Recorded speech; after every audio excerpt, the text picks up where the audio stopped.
Buenos días, mis amados hermanos y amigos que se unen con nosotros a este estudio de la palabra de Dios, mi experiencia con Dios.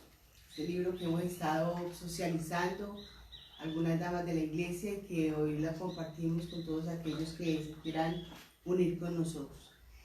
Saludo a mis hermanas Sonia, Gloria, Elida, Luzaida, Andrea Zuluaga, que ya están con nosotros, ya están conectadas. En esta mañana también está Daisy con nosotros.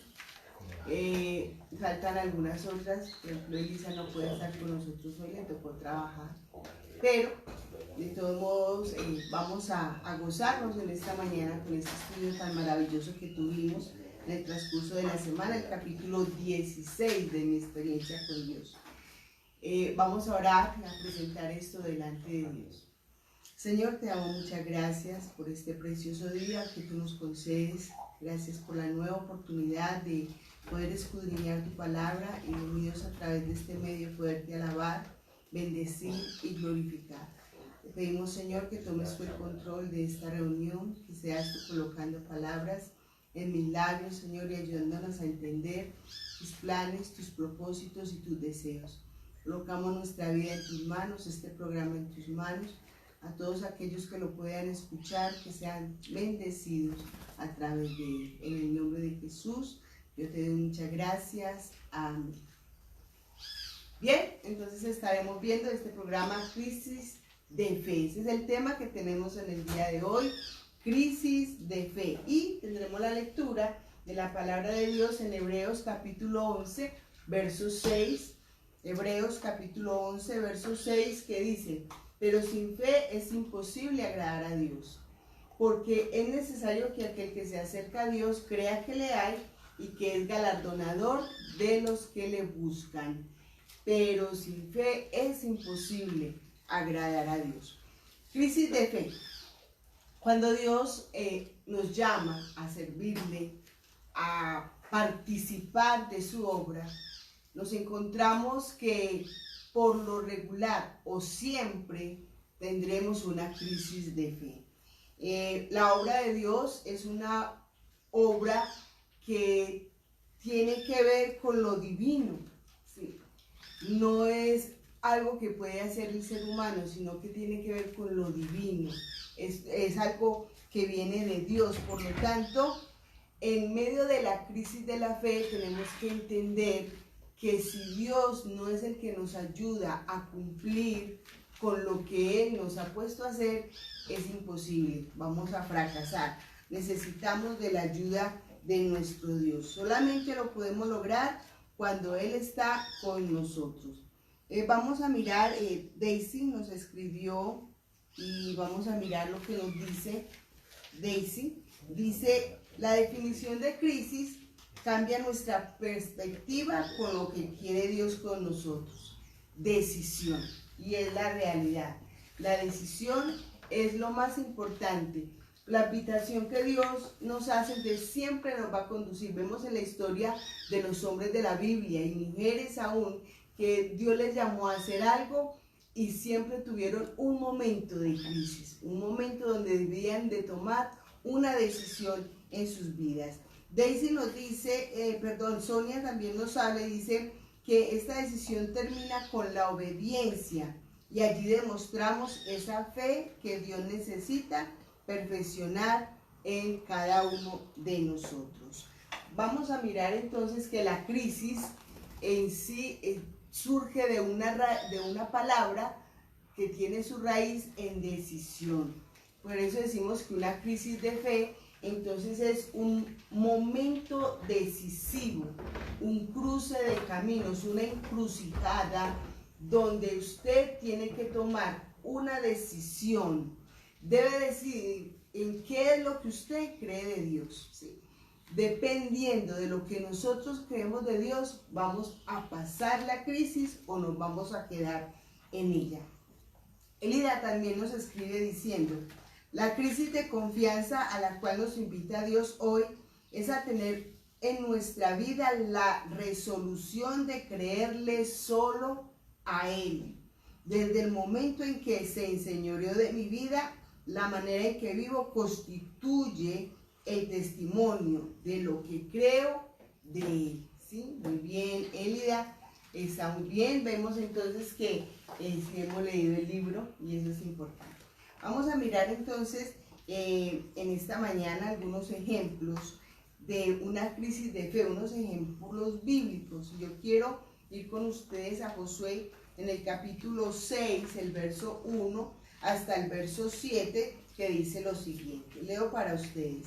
Dice: ahora Jericó estaba cerrada, bien cerrada, a causa de los hijos de Israel.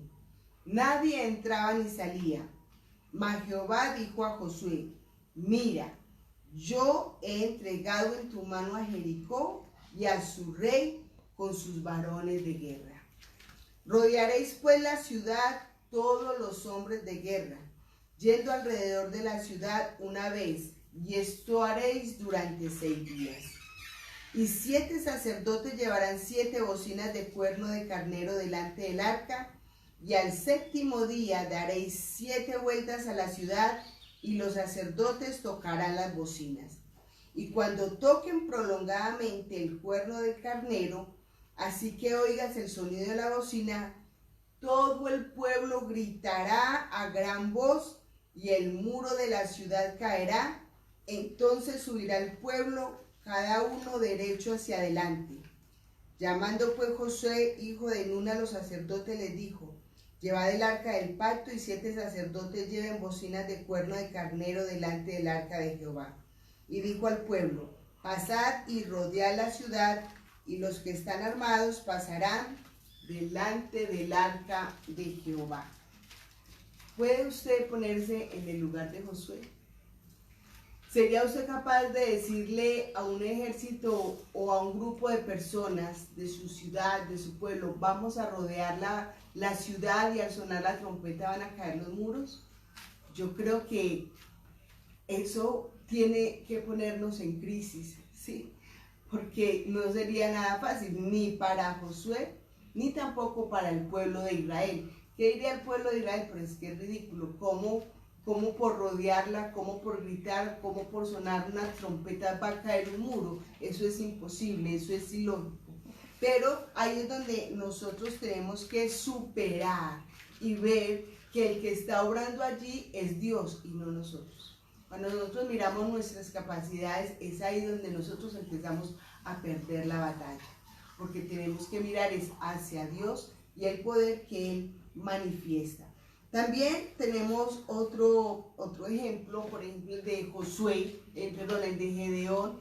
Cuando Dios llama a Gedeón para que pelee y defienda a su pueblo, estaban tras de ellos los madianitas, los amalecitas, y habían otras naciones que también les estaban persiguiendo y estaban abusando y querían hacerle guerra, saquearlos, etcétera, etcétera. Y entonces Dios llama a Gedeón y le dice a Gedeón: bueno, Gedeón, yo voy a usarlo a usted para ganarle a estas personas.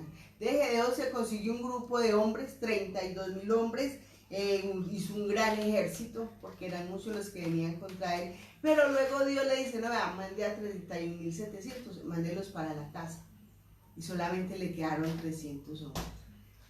Era con 300 hombres que Dios tenía planeado darle la victoria a Gedeón. Pueden imaginarse también la crisis de Gedeón al ver que después de tener tantos hombres, que él creía que con todos esos hombres podía ganar la batalla, y ahora quedar solamente con 300 hombres, con los cuales se supone que iban a vencer a todos sus enemigos. Eso es un momento de crisis. Pero fue así como ellos, no solamente Gedeón, sino todo el pueblo y aún sus enemigos, que se dieron cuenta que había sido Dios quien había peleado por ellos. Miramos también que David tuvo también sus momentos de crisis. También Pablo, cada uno de los apóstoles. Ananías, cuando el Señor lo envía donde Pablo, él empezó a cuestionarse y decir: no, pero es que ese hombre ha sido malo, ha matado a muchos creyentes. Pero Dios lo mandó porque Dios sabía o tenía un plan y un propósito, y Ananías era el instrumento en las manos del Señor para hacer estas cosas. Muchas mujeres y muchos hombres de la Biblia entonces tuvieron su momento de crisis y cada uno de nosotros también vivimos momentos de crisis, bastante difíciles, bastante bravos, pero que hay que superarlos. ¿Por qué? Porque en el momento de la crisis, cuando Dios nos manda a hacer algo, nosotros nos tenemos que enfrentar, uno, al temor a qué, ¿será que sí? ¿Será que no? O sea, enfrentarnos a la duda, enfrentarnos a mirar el porqué de las cosas, cómo va a pasar, ¿sí? Porque nosotros tenemos una perspectiva, pero la perspectiva de Dios es diferente, y como veíamos en la semana pasada con la vida de Job, Job no sabía lo que había acontecido ni lo que iba a acontecer. No sabía cómo iba a terminar todo aquel proceso donde él estaba sometido. Él no sabía cuál iba a ser el fin. Por eso muchas veces no podía entender a Dios. Pero nosotros no debemos de luchar por entender tanto el final, sino vivir el momento en que Dios nos está usando. Hoy tenemos una situación a nivel mundial donde hay muchos cristianos que tienen muchos temores, muchos miedos. Miedo a enfermarse, miedo a que muera mucha gente, o a que mueran ellos mismos. Hay temores. Pero es triste ver un creyente comiéndose las uñas por lo que está aconteciendo. Cuando sabemos que la escritura es muy clara, cuando nos habla de las cosas que han de suceder, con las cosas que han de venir, que han de pasar, que nosotros estamos viviendo una etapa donde Dios está cumpliendo su propósito y está haciendo su proceso. Nosotros no tenemos por qué temer. Dios nos permitió vivir en este tiempo y Dios nos va a dar las herramientas y la capacidad de vivir en este tiempo, en estas circunstancias, en estos momentos de pandemia, de dificultad, donde vendrán otras crisis, las crisis económicas.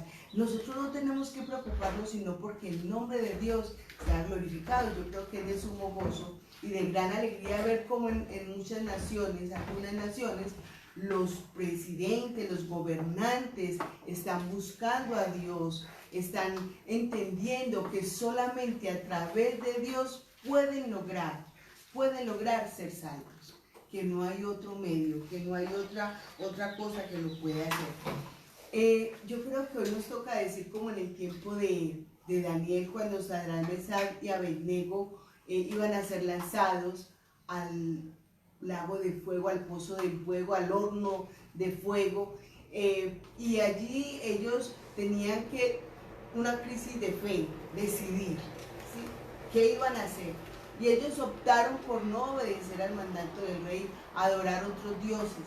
Ellos optaron por obedecer a Dios. Y a mí me encanta esa palabra que ellos dicen: he aquí nuestro Dios a quien servimos puede librarnos del horno de fuego ardiente, y de tu mano, oh rey, nos librará. Ellos tenían una convicción de lo que Dios podía hacer.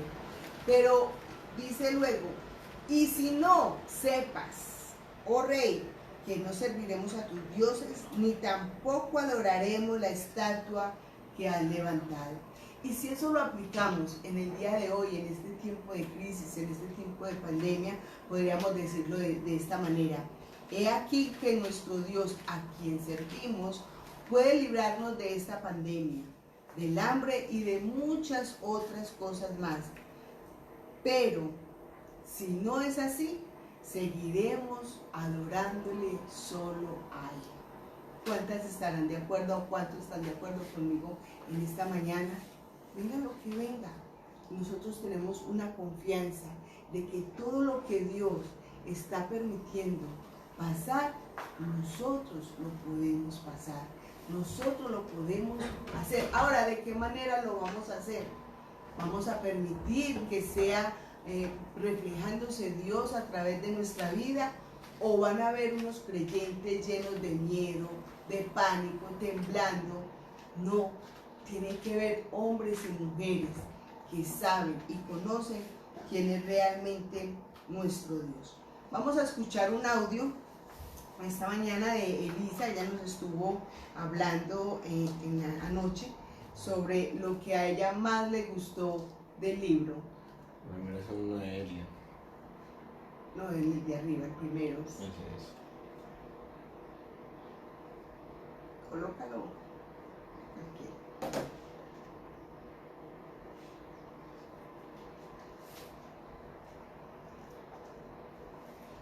Tenemos que entender, hermanos, que los tiempos no van a mejorar, que cada día van a aumentar las pruebas, las luchas, las dificultades. Entonces tenemos que tener nuestra confianza en el Señor. Vamos a escuchar el audio. Para mí, en este capítulo 16, que nos habla de la invitación de Dios, conduce a una crisis de confianza. Me marcó la palabra clave que es fe.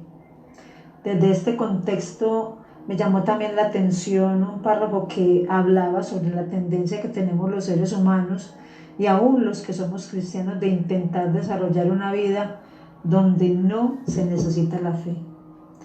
La crisis misma que estamos viviendo hoy nos permite entender que Dios actúa de manera drástica aún en esta situación, para que podamos entender la necesidad que tenemos de obedecerle, de depender de Él, y así podremos ver su gloria y su poder. Nuestra fe no depende de nuestras propias capacidades. Es más, el egoísmo, la confianza que tenemos en nosotros mismos se convierte en el obstáculo más grande para que Dios pueda cumplir ese propósito que tiene de que nosotros seamos colaboradores de su reino, de poder contribuir para que el proceso que Él quiere hacer en nuestra vida o planea se ejecute, para que nosotros reconozcamos que es su poder en nosotros y no nosotros mismos. Muy bien, Elia, es verdad, es el poder de Dios, no nosotros. Cuando nosotros utilizamos nuestras fuerzas, nuestras capacidades o nuestros conocimientos, vamos a fracasar, porque vamos a mirar más adelante algunas características de una crisis con fe. Eso es lo que vamos a ver en este momento, características de una crisis de fe. Y el libro nos presenta 4 características. No sé si alcanzarán a ver aquí en la pantalla. Si no, si alguna me quiere pedir las diapositivas, también se las puedo enviar para que las tenga en su casa y pueda hacer el estudio, el repaso. Bueno, una de las características de una crisis de fe es que un encuentro con Dios requiere fe. Un encuentro con Dios requiere fe. Segundo, los encuentros con Dios se miden con las dimensiones de Dios. Segundo, los encuentros con Dios se miden con las dimensiones de Dios. Tercero, la manera en que respondemos a la invitación de Dios revela lo que crees de Él. Y cuarto, la fe verdadera requiere acción. ¿Sí? Vamos a mirar la primera entonces. La fe verdadera requiere, un encuentro con Dios requiere fe. Se me desordenaron. Cuando Dios habla a alguien, Dios se revela. Vimos en las clases anteriores que cuando Dios nos habla, se revela a sí mismo, o sea, revela su naturaleza, sus atributos, revela sus propósitos y revela sus caminos. Cuando Dios me habla a mí, yo debo de creer lo que Él me dice. Abraham creyó que Dios era Dios todopoderoso. Lo mismo fue Moisés, ¿sí? que Dios era el libertador, que Dios era el que iba a libertar al pueblo. Cuando tenían su encuentro con Dios, había que creer que lo que Dios estaba diciendo era real, ¿sí? ¿Qué es entonces la fe? La fe es la certeza de lo que se espera y la convicción de lo que no se ve. Hebreos capítulo 11, verso 1, nos dice que la fe es la certeza de lo que se espera y la convicción de lo que no se ve. Este texto lo han interpretado muchas veces mal, porque se cree que Por ejemplo, yo puedo decir, estas flores son rojas, pero yo, por fe, yo creo que se van a volver blancas. ¿Sí? Eso no es la fe de la que nos está hablando aquí la Escritura. ¿Qué es la fe? La fe es la confianza, ¿sí?, en lo que Dios ha prometido y se cumplirá. ¿Sí? ¿En qué debemos de creer nosotros? En lo que Dios ha prometido. Dios tiene sus promesas dadas en la Escritura. Allí encontramos todas las promesas de Dios para con nosotros. En mi oración o mis peticiones o mi servicio a Dios tiene que estar basado en lo que Él ha dejado escrito en su palabra o de lo que Él me ha hablado a mí. Ahora, si Dios me ha hablado a mí, lo que Dios me habla a mí también va respaldado por lo que ya está escrito. Porque Dios nunca me va a dar a hacer algo contrario a lo que dice la Escritura. Dios siempre va a ir acorde, a hablarnos acorde a lo que Él ha dejado escrito en su palabra. Entonces, la fe es la confianza en lo que Dios ha prometido, ha dicho Dios, y la confianza de que Él lo va a cumplir. Eso es fe. No es el capricho nuestro. No es que usted crea que Dios le va a dar 1.000.000 de pesos y por fe usted lo cree porque usted tiene la confianza o la certeza de que Dios lo va a hacer, y como usted no lo está viendo, pero tiene la convicción de que usted lo va a ver en una realidad. No, esa no es la fe. La fe está basada en lo que Dios ya ha dicho, o en otras palabras, lo que Dios ha escrito, lo que Dios ha prometido a través de su palabra. Bien, también esto tenemos a 2 Corintios, dice que la fe es lo opuesto. ¿Qué es lo opuesto a la fe? Nos está haciendo una pregunta. ¿Qué es lo opuesto a la fe? 2 Corintios capítulo 5, verso 7 dice: por fe andamos, no por vista. No podemos andar por lo que vemos. ¿Sí? Es muy fácil confiar en lo que vemos, en lo que podemos tocar, en lo que podemos palpar, en lo que vemos que ya se está dando. Pero cuando nosotros vemos claramente las cosas, entonces ahí no está la fe, ahí no está obrando la fe. No se necesita la fe, no se requiere de ella. Entonces, ¿qué es lo opuesto a la fe? Lo que vemos. Si lo vemos, entonces no necesitamos la fe.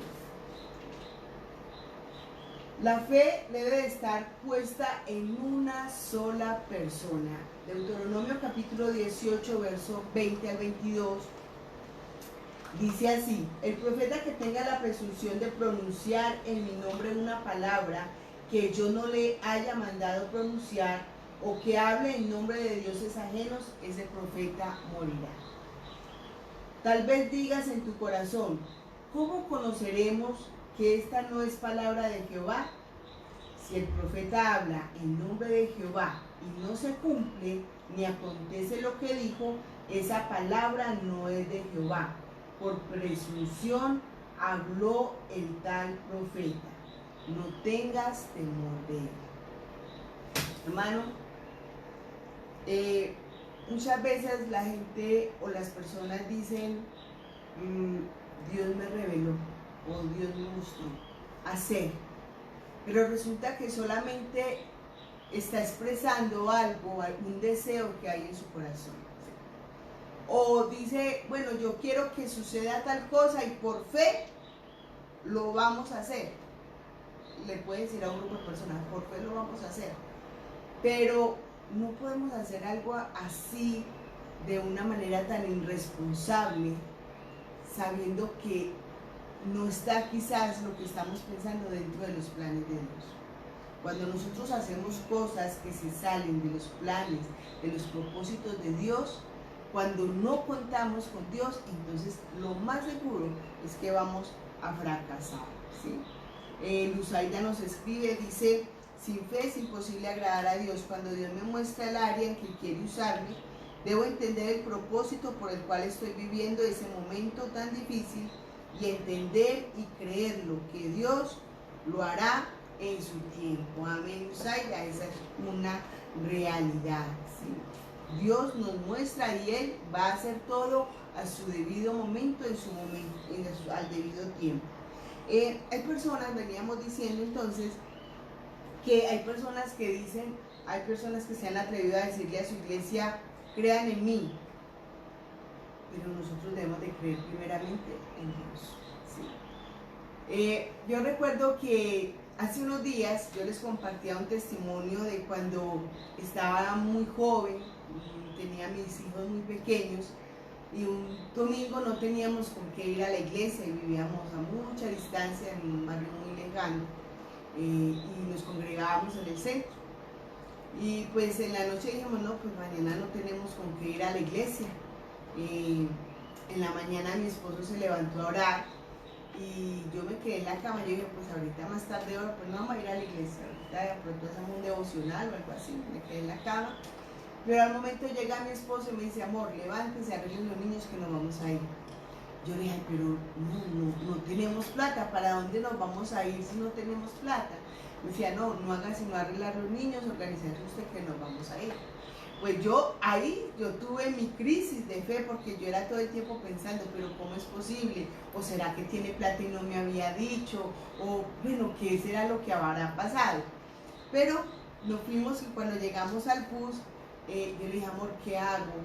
¿Usted qué vamos a hacer? ¿Usted por qué está haciendo esto? Y dice, no haga sino subirse, que yo me encargo de todo.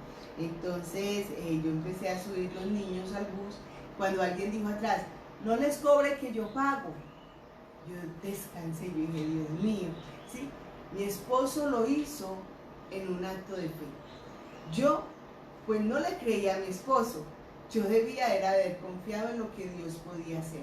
Y realmente mi esposo, en su crisis, le creyó a Dios, y a través de esto su esposa, sus hijos se dieron cuenta que el Dios que nosotros teníamos era un Dios proveedor, que era un Dios hacedor de milagros y de maravillas.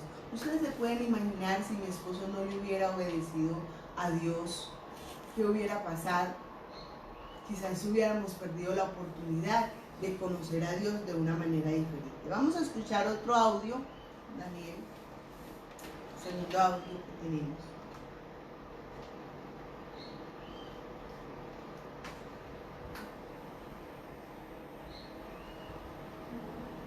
Bueno, en este capítulo 16, lo que más me llamó la atención fue la palabra fe.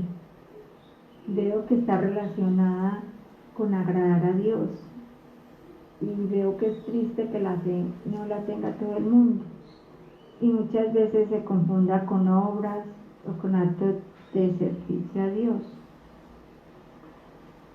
Cuando yo pienso en fe, veo reflejado a Moisés, a Noé, a Abraham y a José y muchos más, los cuales agradaban a Dios y tenían la fe puesta en Él.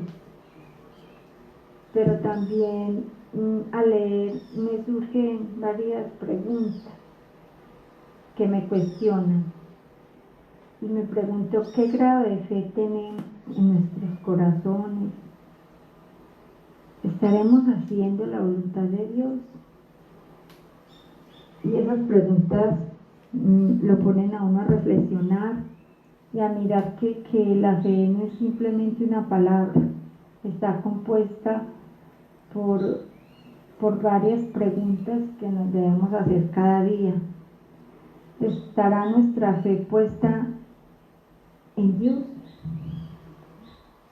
Muy bien, sí, Elisa, porque muchas veces nuestra confianza está puesta, como decíamos anteriormente, en lo que vemos. Si lo vemos, lo hacemos. De lo contrario, no lo hacemos. ¿Bien? Tenemos otro texto en Juan capítulo 14,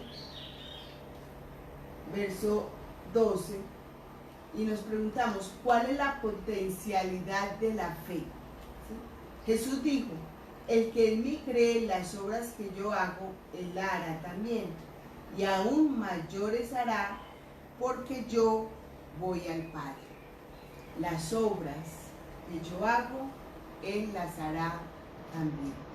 Cuando Jesús estaba en medio de la multitud, sus discípulos le dijeron: maestro, mande la gente para la casa, ya está muy tarde, ya lleva mucho tiempo sin comer, ¿qué vamos a hacer por ellos? Nosotros no podemos hacer nada. Estaban entendiendo que ellos no podían hacer nada por esas personas. Cuando Jesús le dice que le dieran de comer, ellos dicen: pero ¿de dónde? La plata que tenemos no nos alcanza para comprar pan para tantas personas. Y Jesús entonces les dice qué hacer. ¿Sí? Eso es lo lindo de la obra del Señor. Nosotros no podemos hacer muchas cosas. José, por ejemplo, no podía parar el sol. Eso lo tenía que hacer el mismo Dios. Estos panes y estos peces los tenía que multiplicar el mismo Dios. Moisés no podía liberar al pueblo de Egipto, no podía cruzar el Mar Rojo, tampoco podía dar maná. Eso lo tenía que hacer, era el mismo Dios, ¿sí? Entonces, tenemos que entender que el poder no está en nosotros, como lo ha expresado nuestra hermana Elia y también nuestra hermana Elisa. No depende de nosotros el poder, depende de Dios. La obra que nosotros vamos a hacer no es nuestra obra, es la obra de Dios. Por lo tanto, Él es el que la va a ejecutar, Él es el que la va a hacer, ¿sí?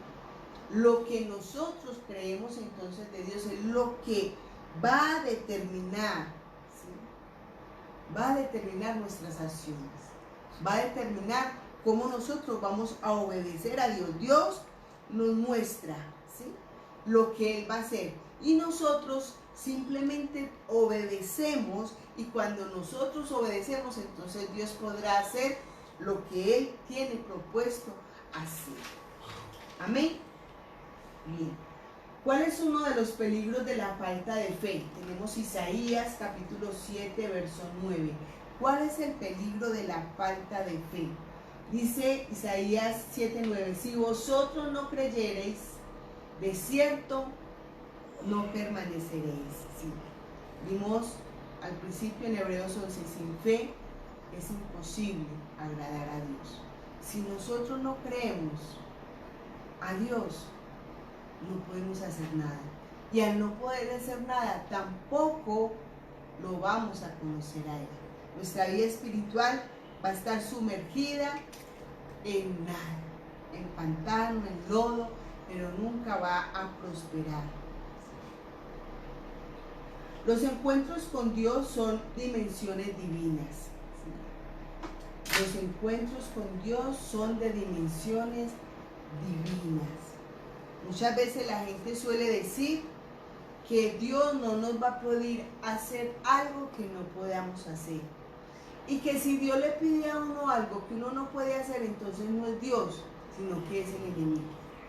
Déjeme decirle, mi amado hermano y amigo que nos ven esta mañana, si Dios nos pide hacer algo que es imposible, es porque nosotros no lo vamos a hacer, es porque lo va a hacer simplemente Dios. Dios le pidió a Abraham, le dijo a Abraham que iba a ser el padre de muchedumbres. Y cuando Dios le dio esa promesa a Abraham, Abraham ni siquiera tenía su primer hijo. No tenía su hijo, no tenía hijos. ¿Cómo iba a ser padre de muchedumbres si él no tenía hijos? Y ya era un hombre anciano, viejo, su esposa ya tenía 77 años. Ya no podía dar a luz, humanamente no se podía hacer. Pero Dios se lo prometió y de hecho, Dios se lo cumplió. Cuando Dios me pide a mí hacer algo que yo no puedo hacer, es porque Él lo va a hacer. Y Él quiere mostrar a través de eso su naturaleza, su poder, su provisión y su bondad para con el pueblo y con el mundo. Es lo que estamos viviendo hoy en día. El ser humano no ha podido luchar contra una pandemia, ni la ciencia, ni la medicina, nada ha podido contra esto, solamente el poder de Dios. Y Dios lo ha permitido para mostrar su poder, su naturaleza, su gloria, su soberanía sobre todas las cosas. María, por ejemplo, la madre de Jesús, ¿cómo iba a concebir sin conocer varón? Pero para Dios eso fue posible hacerlo. María simplemente le creyó a Dios, lo que Él podía hacer, se dispuso en las manos de Dios, y Dios actuó y operó a través de ella y trajo al mundo a su Hijo único. En Éxodo 14, verso 4 al 31, vemos que dice así la palabra: y vio Israel aquel grande hecho que Jehová ejecutó contra los egipcios, y el pueblo temió a Jehová y creyeron a Jehová y a Moisés su siervo.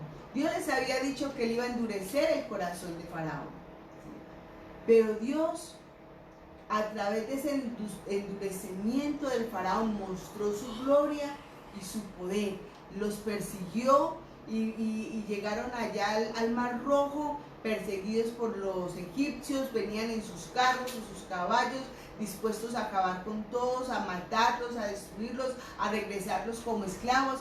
Pero fue allí donde se abrió el Mar Rojo, y fue allí donde todo Egipto, donde todo el pueblo del Señor conoció que Jehová era soberano y que era realmente Dios. Sadrach, Mesach y Abednego, cuando fueron al horno de fuego, que Dios lo libró, Nabucodonosor dijo de la siguiente manera: bendito sea el Dios de ellos.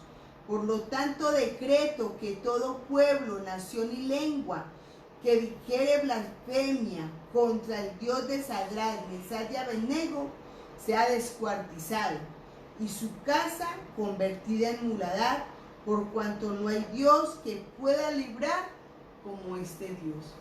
La fe de Mesach, Sadrach y Abednego hizo que no solamente un rey, Nabucodonosor, sino una nación entera y muchas naciones se dieran cuenta de que solamente Dios podía salvar como nuestro Dios.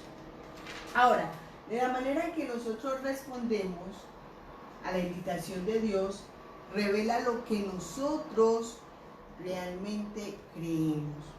No es que muchas veces pensamos que la gente o las personas ven en nosotros personas devotas, buenos creyentes, consagrados, dedicados a Dios, pero debemos de preguntarnos: ¿será que ellos están viendo a Dios en nosotros?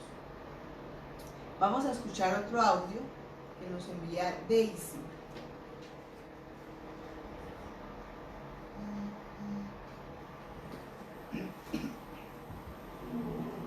Bueno, en este capítulo 16, lo que más me llamó la atención fue la... Daisy, hay otro. El último. Para mí, en este capítulo 16, Hermana, Dios les bendiga. En esta noche pues quiero compartirles un poquito de la experiencia que esta semana tuve leyendo el capítulo 16, y fueron muchas, porque me llamaba mucho la atención de cómo nos ve el mundo a nosotros. Nos ve como personas diferentes, pero diferentes ¿en qué sentido? De pronto en cómo nos vestimos, en que nos reunimos y todo eso, pero no ven lo que nosotros vemos, que nosotros vemos a un Dios grande, poderoso, misericordioso, proveedor. Ellos no lo ven. Entonces me impactaba mucho eso, porque de pronto uno a veces no le muestra a las personas ese Dios que nosotros tenemos. Nosotros les queremos presentar a ese Dios, pero no de esa forma que ellos quieren. Y también me impactó mucho el testimonio de Len y Ru, de ellos que teniendo un ahorro para comprar una casa y todo esto, pero se les presenta esta oportunidad de ir a una misión y ellos lo entregan todo, y luego Dios como les respalda lo que ellos invirtieron, pero obvio ellos estaban esperando esa recompensa. Entonces sí, fueron muchas cosas las que me llamaron la atención. Entre una de ellas también fue ya al final un versículo que decía en Jeremías 29, 11, 13: porque yo sé los pensamientos que tengo acerca de vosotros, dice Jehová, pensamiento de paz y no de mal, para darnos el fin que esperáis. Y hay otras cositas más para no leer pues en sí todo el versículo. Pero entonces yo decía, Dios sabe lo que Él va a hacer con nosotros. Él piensa en nosotros. Él está atento a lo que nosotros hagamos, a lo que nosotros pensemos. Él siempre, como decía el libro al principio o en algunos de los capítulos, está orando así nosotros no lo veamos. No, para mí este versículo me llenó mucho y muchas cosas que sí me hicieron ponerme a pensar mucho. Entonces sí, qué bendición. Muy bien, Daisy también nos escribió Daisy diciendo: no solo mostró el poder a sus escogidos para la misión a la que Dios le había llamado, sino que también a los otros que estaban ahí a su alrededor dieron su poder. Y es la realidad, como nosotros vivimos, o si nosotros no solamente vivamos una vida de consagración, tenemos que vivir una vida que realmente revele quién es Dios, que hay un Dios soberano, que hay un Dios todopoderoso, que hay un Dios que es sanador, hay un Dios que es proveedor, hay un Dios que es sustentador. Eso es lo que las personas de afuera, de nuestro alrededor, tienen que ver en nosotros. Hay un libro, La Visión, todo este tiempo se ha hablado mucho de este libro, escrito por David Wilkerson, y este hombre habló de las situaciones que estamos viendo hoy en día. Es un profeta de Dios. Dios lo ha usado. Este libro lo escribió, miren, mi librito está muy viejito. Él lo escribió en el año 1974, 73, algo así. Y él está hablando de algo que va a acontecer en estos últimos tiempos, que han ido aconteciendo, respaldado por la palabra, y que, como leíamos en el capítulo 18 de Deuteronomio, que lo que el profeta diga y se cumple, entonces Dios habló a través de él. Él ya murió en el año 2011, pero Dios lo usó tremendamente y todavía estamos viendo las palabras que Dios le dio. Y él dice aquí que llegará un momento en que las familias estarán unidas, y lo podemos ver en el día de hoy a través de esta pandemia. Todas las familias están en los hogares, nadie anda disperso, todos están juntos. Y dice que va a haber un despertamiento sobrenatural en medio de esta rebelión. El Espíritu Santo va a sanar y a restablecer a muchos. Él hará volver el corazón de muchos niños a sus padres y los reunirá de nuevo. Esto, desde luego, es solo para aquellos que prestan atención a la llamada del Espíritu. ¿Sí? Si nosotros prestamos atención al llamado que Dios nos hace, a lo que tenemos que hacer en nuestros hogares, Dios va a obrar en cada uno de nuestros hijos, y no solamente en nuestros hijos, sino en las familias que hay a nuestro alrededor. Entonces, lo que yo vivo, lo que yo, cómo yo le creo a Dios, cómo manifiesto yo esa confianza, esa fe en Dios, entonces eso es lo que habla de mí. Y dice que soy yo. No es que vaya a la iglesia, no es que ore tantas horas al día, no es que lea mucha palabra o que sepa mucha palabra, porque una cosa podemos nosotros hablar y otra cosa podemos hacer. En los programas de rehabilitación había un refrán que se usaba mucho, y era: tus hechos me hablan tan duro que no me dejan oír tus palabras. Que nuestros hechos hablen tan duro que nuestras palabras no sean necesarias muchas veces escucharla, para que la gente sepa quién es Dios. Vemos que Sara fue una mujer que dudó de la promesa de Dios. Ella dijo: ¿cómo una mujer de 77 años puede dar a luz un hijo? Esto es imposible. Yo tengo que ayudarle a Dios. Y le ayudó a Dios, y tomó a su sierva Agar, se la da a su esposo, ella le da un hijo, y ese hijo se convierte en un problema. Cuando nosotros metemos la mano y queremos ayudarle al Señor, lo único que hacemos es complicar las cosas y llenarnos de una gran cantidad de problemas. Luego vemos que en Hebreos, en el capítulo 11, se nos habla, Hebreos capítulo 11, el verso 32,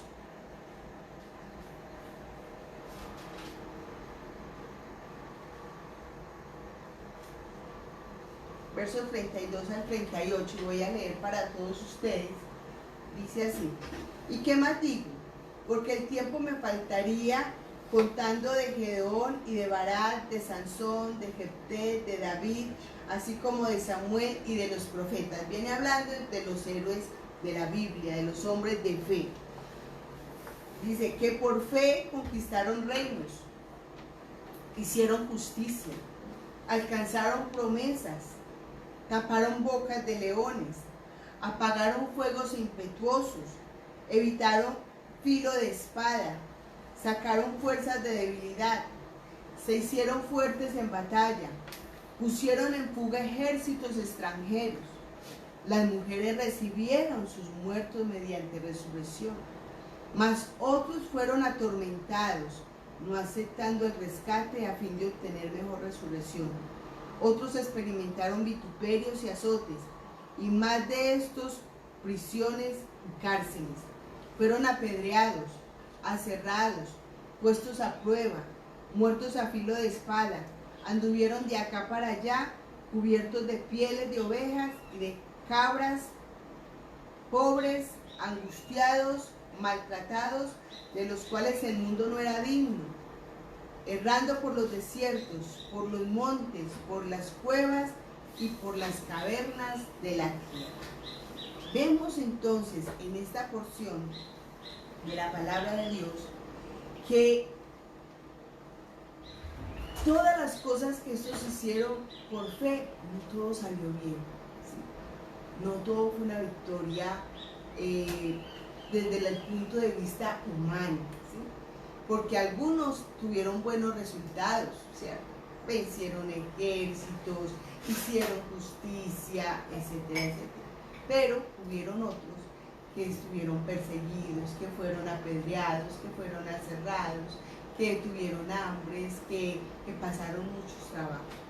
Hacer la voluntad de Dios, no importa de la manera en que nos toque a nosotros pasar las situaciones, las cosas difíciles, lo más importante de esto es honrar a Dios y demostrar nuestra fe y nuestra confianza en el Señor. Proveyendo Dios alguna cosa mejor para nosotros, para que no fuesen ellos perfeccionados aparte de nosotros, lo dice el verso 40. Quiere decir que Dios tiene cosas mayores, cosas mejores para nosotros, ¿sí? Tiene propósitos mayores. Y concluimos entonces esta parte diciendo: la fe sin acción está muerta. Tenemos que actuar si hay fe. La fe genuina se demuestra en acción. Tercero, Dios ha planeado para los fieles algo mucho mejor. Y cuarto, no nos cansemos de ser fieles. A los fieles les espera una recompensa. Quizás no aquí en la tierra, pero allá en el cielo nos esperan cosas preciosas. Es así entonces que concluimos este estudio del capítulo 16, donde Dios nos ha enseñado lo importante que es creer en sus promesas y cómo llevar a cabo esto, y cómo veremos también los resultados y la bendición de Dios en nuestra vida. Dejemos hasta aquí. Para la próxima semana estaremos viendo el capítulo 17. Dios me les bendiga, mis amadas hermanas. Gracias por sus participaciones. Que Dios les bendiga y que les siga ministrando a través de este estudio de mi experiencia con Dios. Hasta pronto.